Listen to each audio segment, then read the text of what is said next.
कि जितने प्रोविजंस हैं उसका आप सभी लोगों को फ़ायदा लेना है। लेकिन मैं यहाँ पे आपसे सिर्फ एक पुलिस अधिकारी की तरह बात नहीं करूँगा, मैं यहाँ पर आपसे एक ऐसे इंसान की तरह बात करूँगा जिसको हमेशा से ये लगता था कि अगर हमारी आबादी का 50% हिस्सा जो है, अगर उसको सही इंसाफ नहीं मिलेगा, सही न्याय नहीं मिलेगा, सही जस्टिस नहीं मिलेगा, तो हम अपने समाज को जो बनाना चाहते हैं वो कभी नहीं बना पाएंगे। ये बहुत महत्वपूर्ण है। हम जहाँ रह रहे हैं वहाँ पर इस क्षेत्र में आप कोई इस बात से इनकार नहीं करेगा कि कई बार डायन बिसाही के जो केसेस हैं वो हमारे पास चलकर आते हैं। तो आज भी जहाँ पे महिलाओं को डायन बोल दिया जाता है बिना किसी कारण के, अपनी एक मनगढ़ंत बातों के बुनियाद पर उनको एक लेबल दे दिया जाता है, वो किसी भी तरीके से सभ्य समाज उसको स्वीकार नहीं कर सकता है। मैं एक छोटी सी बात आपको बताता हूँ। समाज में ये जो एक जेंडर के बीच में दीवार खींची हुई है, ये कहाँ से शुरू होती है? जैसा कि मैडम बता रही थी कि बच्चे के पैदा होने से पहले और बच्चे के व्यक्ति के मृत्यु हो जाने के बाद तक वो जो व्यवस्था बनाई गई है वो हमेशा निरंतर उसी तरीके से रहती है। हम लोगों के ही घर में यदि कोई मेल बच्चा पैदा होता है, एक लड़का पैदा होता है, तो उसका नामकरण भी उसी हिसाब से किया जाता है। उसका नाम रखा जाता है शेर सिंह, शमशेर सिंह। बच्ची पैदा होती है तो उसका नाम रखा जाता है फूल कुमारी। बच्चे को खेलने के लिए बंदूक दी जाती है, बच्ची को खेलने के लिए गुड़िया दी जाती है। तो ये जो डिफरेंस है ना, ये हमने अपने घरों में बचपन से ही शुरू कर दिया है।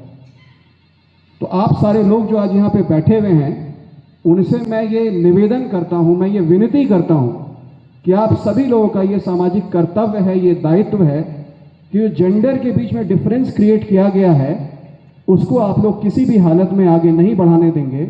और आप जितने लोग यहाँ पे मौजूद हैं, अगर उतने ही लोग इस बात की शपथ ले लें कि कम से कम मेरे घर में, मेरे गांव में, मेरे पंचायत में, मेरे आसपास कोई ऐसी चीज़ को हम लोग ना बढ़ावा होने देंगे, ना किसी को करने देंगे, तो यकीन मानिए हम लोग जो सपना देखते हैं कि इस जिले को हम लोग अग्रणी जिलों में शामिल करें झारखंड राज्य के, वो निश्चित तौर पर हम लोग कर पाएंगे।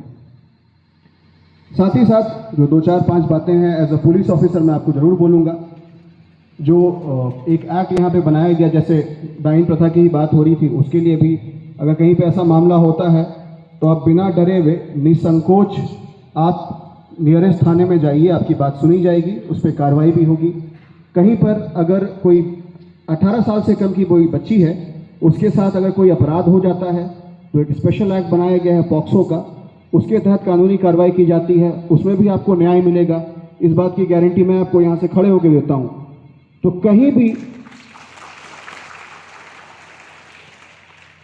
भी किसी भी तरह की, या फिर एक जो सबसे बड़ा कानून है जो आईपीसी की धाराएं हैं, जो बहुत सारे लोग जानते भी होंगे उसके बारे में, अगर कोई महिला विरोधी हिंसा होती है, क्राइम अगेंस्ट विमेन होता है, अपराध अगर महिलाओं के विरुद्ध होता है, तो उसकी सूचना आपको देनी है। अधिकतर हर थानों में कमोबेश महिला अफसरों की भी तैनाती की गई है।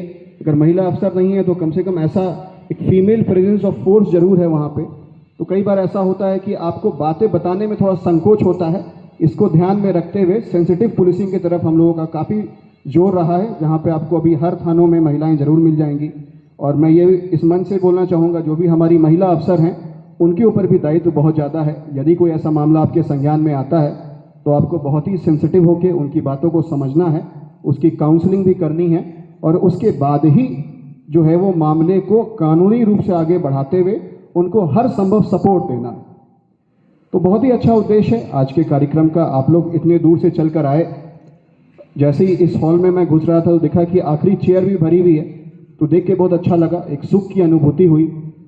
तो मैं जाते जाते आप लोगों को आखिरी एक बात कहकर जाऊंगा कि तेरे माथे पे ये आंचल तो बहुत खूब है, लेकिन तेरे माथे पर ये आंचल तो बहुत खूब है, लेकिन इस आंचल को तू परचम बना लेती तो अच्छा था।